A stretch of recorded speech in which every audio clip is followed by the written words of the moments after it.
Today, I presented on an organization that I co-founded in 2018. It's called MILiberation. It's a statewide organization.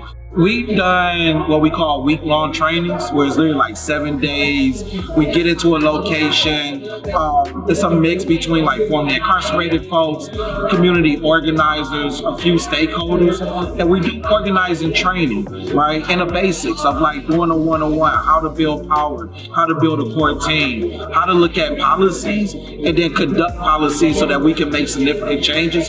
We believe that those who are closest to the problem are closest to the solution, but furthest from resources and power. And that's the reason why we want to do this leadership development, is to get those folks close to those resources and power so that they can make those significant changes that they want to see. Social work has been my own therapy. I'm formerly incarcerated, and I don't think, a lot of times we miss the opportunity to talk about trauma and to talk about healing modalities to that trauma.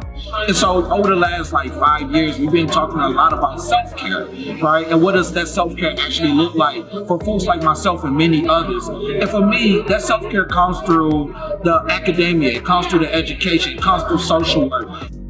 It is so collaborative. It's so much that when we're sharing these stories, I don't like to share stories to be exploited, but I do like to share stories so that people can learn.